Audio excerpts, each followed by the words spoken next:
Hi guys, welcome back to our channel. Hope you guys are doing absolutely well. सुबह सुबह ready होके हम दोनों बाहर निकल गए हैं। बट सबसे पहले देखिए मौसम को, इतनी तेज की बारिश हो रही है और ये बारिश वाले मौसम में हम दोनों बाहर घूमने निकल गए हैं। हमें तो देखो मजा ही आता है ऐसे बाहर जाने में, बाहर जाके ऐसे ड्राइव पे जाने में हमें बहुत मजा आता है। सो यूजुअली हम लोग जब रेडी होके बाहर निकलते हैं, हम एक लंबे काम की लिस्ट लेके बाहर निकलते हैं और फिर हम अपने ब्लॉग्स में आपको वही दिखाते हैं कि आज हम ये काम कर रहे हैं, आज हम वो काम कर रहे हैं। पर आज के ब्लॉग में हम वो नहीं करने वाले। आज हम काम करते करते आपसे बात करने वाले, लेकिन काम नहीं दिखाने वाले। सो आज का फोकस रहेगा हमारी बातों पर। आज का व्लॉग बहुत स्पेशल होने वाला है क्योंकि आज के व्लॉग में हम लोग चिट चैट सेशन करने वाले हैं। एवरीडे हम लोग क्या करते हैं कि हमारा रूटीन दिखाते हैं या फिर किधर घूमने जा रहे हैं वो दिखाते हैं या फिर हम काम कर रहे होते हैं कैफे का, रिसोर्ट का, वो दिखाते हैं। तो वो कैसे कि उसी अकॉर्डिंग बातें होती है। अभी हम लोग हफ्ते में एक दिन चिट चैट सेशन रखने वाले हैं। अलग टॉपिक पे कुछ बातें होगी, कुछ टॉपिक्स हम लोग सिलेक्ट करने वाले, उसके ऊपर बात करेंगे। उससे क्या होगा कि जो भी हमारे विचार है, जो हमें हमारे थॉट्स है, हाँ, जो हमें ऐसे अक्रॉस आपके सामने लेकर आने हैं, ये चिट चैट सेशन के थ्रू वो चीज हम कन्वे कर सकते हैं। और ये टू वे कम्युनिकेशन हो सकता है। मतलब हम किसी टॉपिक पे बात करेंगे, वो वीडियो देख के आपको उस बारे में क्या लगता है उस बारे में कमेंट करो। आपको लगता है इस टॉपिक पे बात करो, तो नेक्स्ट वीडियो हम उस टॉपिक पे बना सकते हैं। ये एक थोड़ा सा आइडियोलॉजी हम लोग लाना चाह रहे थे अपने चैनल पे। सोचो कि आज हम थोड़ा वैसा ब्लॉग बनाते हैं। जो आज का पहला चिट चैट सेशन का टॉपिक होने वाला है, that is going to be early 20s versus early 30s में आप लाइफ में क्या चेंजेस देखते हैं। हमारे बहुत सारे व्यूअर्स हैं जो अपने 20s वाले एज में रहेंगे और बहुत सारे व्यूअर्स होंगे जो हमारी एज, जो हम 30s की एज में आ चुके हैं। मैंने यही साल 30 अटेंड किया है, राइट। तो फिर आप लाइफ में क्या क्या चेंजेस देखते हैं, बिकॉज बहुत ड्रास्टिक चेंजेस होते हैं लाइफ में। आज हम उस टॉपिक पे बात करते हैं। और मेरा पहला सवाल तुमसे आकाश, कि जो तेरा अर्ली 20s वाला फेज था और अब जो तू अपने 30s में है, तू क्या डिफरेंस नोटिस करता है, या फिर क्या ऐसी चीजें हैं जो तुझे लगता है कि यार अब बहुत बेटर हो गई है। व्हाट इज दैट थिंग जो तू सबसे ज्यादा फील करता है? सबसे पहले मेरे दिमाग में आई बात कि FOMO, fear of missing out. वो टाइम पे मतलब इतनी सारी पार्टीज वगैरह होती थी। अगर कभी कभी मन नहीं है तो भी पार्टीज में अगर इनविटेशन मिला है सिर्फ इसलिए जाना है, या फिर कभी मन है किसी ने इनवाइट नहीं किया तो पूरा दिन खराब जाता था, यार इसने मुझे बुलाया नहीं। या फिर और कुछ ऐसे बहुत सारी चीजें होती थी कि सिर्फ वो ग्रुप को करनी है, मुझे करनी है नहीं करनी उससे मतलब ही नहीं होता कि चलो लोगों को क्या लगेगा, ये क्या सोचेगा, इसलिए वो चीजें की जाती थी। फियर ऑफ मिसिंग आउट बहुत ज्यादा होता था वो टाइम पे, राइट। और मेरे ख्याल से वो सारे ही 20s वाले लोग भी फेस करते होंगे। कि मतलब उनको एक ये फोमो रहता ही है हम सब तो, कि यार मुझे नहीं इनवाइट किया, अभी मन नहीं है तो चलो जाना पड़ेगा। अब क्या चेंज हुआ है? अब इतना ज्यादा चेंज हो गया। सबसे पहला चेंज हुआ है कि अब फियर ऑफ मिसिंग आउट बन गया है जॉय ऑफ मिसिंग आउट। अभी कैसा, फोमो का जोमो हो गया, फोमो का जोमो हो गया। एग्जैक्टली। तो अभी कैसा है कि जो मुझे चाहिए तो वो मैं देखता हूँ कि मुझे क्या चाहिए और वो मैं अप्लाई करता हूँ अपनी लाइफस्टाइल में। बिल्कुल मैटर नहीं करता दुनिया क्या चाहती है, लोग क्या चाहते हैं, बिल्कुल भी मैं क्या चाहता हूँ और मैं वो करता हूँ। अगर किधर मुझे जाना है तो ही मैं जाऊंगा, नहीं तो फिर मैं जाऊंगा ही नहीं। क्योंकि अभी कैसे हुआ है कि लाइफ के बारे में बहुत ज्यादा सीरियस हो गए हम लोग। तो कैसे होता है कि अभी उन्हीं लोगों के साथ वो माइंड का मैच हो पाता है कि जो खुद अपने लाइफ के बारे में, अपने काम के बारे में सीरियस है। चलो ठीक है, मजा मस्ती हम भी करते हैं, घूमते हैं, पार्टीज करते हैं, सब करते हैं, बट सबसे फर्स्ट प्रायोरिटी हमारी काम को होती है और उसके अलावा वो काम होने के बाद फिर बाकी चीजों को। अभी बहुत सारे लोग ऐसे हैं कि काम की पड़ी नहीं है, सिर्फ घूमना है या फिर सिर्फ पार्टीज करनी है, सिर्फ मस्ती करनी है। अभी वो लोगों के साथ फिर वैसे मेंटेलिटी मैच नहीं हो पाती हमारी। तो पहले कैसा होता था, मैच तो पहले भी नहीं होती थी, बट कैसे कि यार ऐसे कैसे करे, बुरा ना मान जाए, ये ना करे, वो ऐसे सैकड़ों थॉट्स आते थे दिमाग में। अभी वो कुछ नहीं है। अभी हम लोग खुद को प्रायोरिटाइज करना सीख गए हैं। अभी हम लोग ना बोलना सीख गए, ना बोलना सीखे। एग्जैक्टली ये बहुत इंपॉर्टेंट पॉइंट है कि ना बोलना सीखो। अगर आपके दिमाग में है तो ही वो चीज करो, आपके दिमाग में वो चीज नहीं है तो फोर्सफुली कुछ भी मत करो। ना बोलना सीखो, बहुत इंपॉर्टेंट होता है अपने लाइफ में लोगों को ना बोलना सीखना।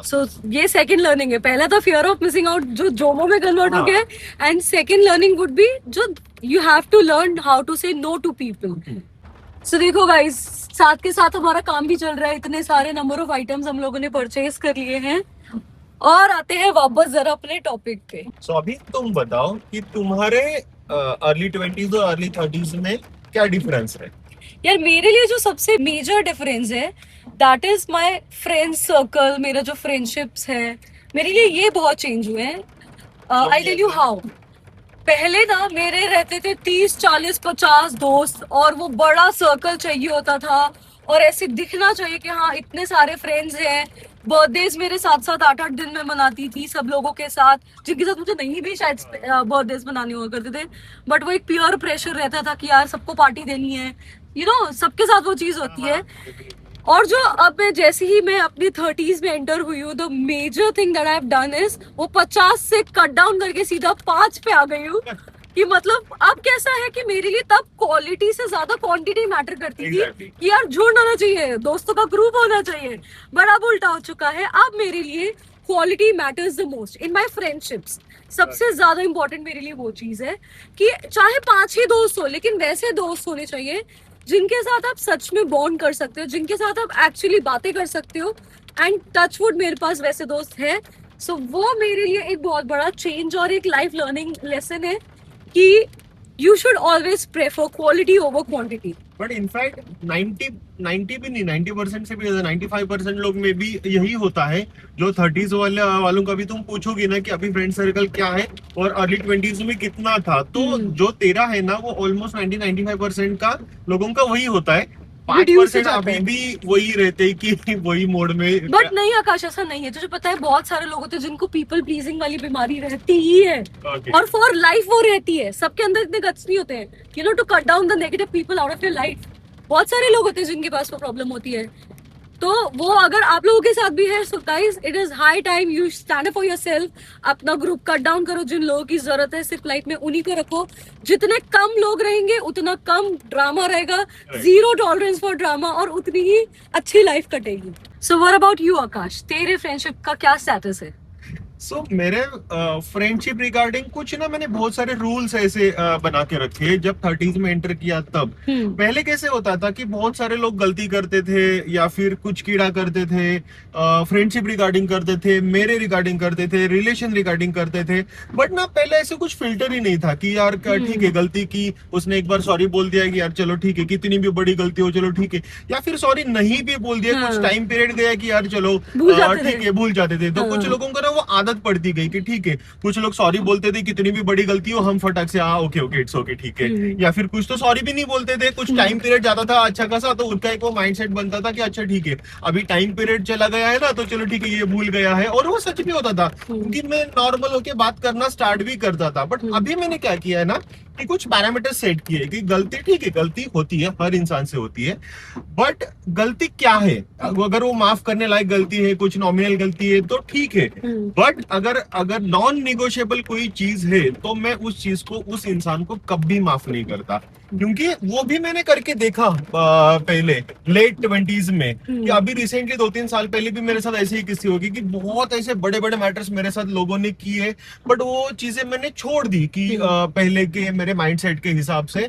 बट होता क्या है कि वो लोगों को ना आदत हो जाती है कि नॉन निगोशिएबल चीजें करो, इसके साथ लाइसेंस है आपके पास। इतनी बार हुआ ना तो वो ना मैंने कॉल आउट करना स्टार्ट किया कि अगर नॉन निगोशिएबल गलती है, चाहे मेरा कितना भी करीबी फ्रेंड हो, चाहे मेरा कितना भी करीबी रिलेटिव हो, चाहे कोई भी हो, अगर नॉन निगोशिएबल चीज आप मेरे साथ कर रहे हो ना तो उस चीज को माफी नहीं है। आपके साथ जो रिलेशन वो गलती करने से पहले था, वो पूरी जिंदगी वापस कभी मेरे एंड से हो नहीं सकता। So like you have stopped being a pushover right now. Exactly. You have chosen yourself. बहुत लॉसेस हुए रे उस चक्कर में।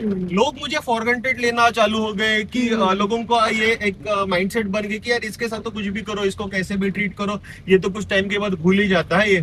तो बहुत सारे मुझे परेशानी हो गई उन चीजों की। तो वो मैंने अपने आप के लिए स्टैंड लेना स्टार्ट किया और उसका इतना अच्छा रिजल्ट अपने लाइफ में मुझे दिखने लग गया ना कि वो बहुत इंपॉर्टेंट पॉइंट बन गया फिर मेरे लिए। ऐसे मुझे लगता है कि ये अभी अर्ली 30s में क्यों हुई है तो बहुत जल्दी अपनाना चाहिए था। इतने लॉसेस तो मेरे नहीं होते, बट कैसे होता है कि वो एज के टाइम समझ आता है। अभी भी कैसा है कि जो अर्ली 30s वाले हमारे एज के आसपास के लोग हैं वो बहुत हद तक रिलेट कर पाएंगे ये चीजों से। बट अभी जो 20s में लोग हैं वो बोलेंगे यार, जो लेट 20s वाले होंगे ना उन लोग के लिए ये चीज को अभी समझना थोड़ा मुश्किल होगा, क्योंकि अभी उन्होंने ये सारी चीजों को उतने डेप्थ में एक्सपीरियंस किया नहीं है, पर जब आप करोगे ना तो आपको रियलाइज होगा कि at the end of the day अपने लिए स्टैंड लेना सबसे इम्पोर्टेंट चीज होती है, and you should never be a push over. If you believe in something और अगर आपके मन के मुताबिक नहीं हो रहा है, you should just stand up and walk out of there. So ये चीज सीखनी अपनी लाइफ में बहुत इंपॉर्टेंट है।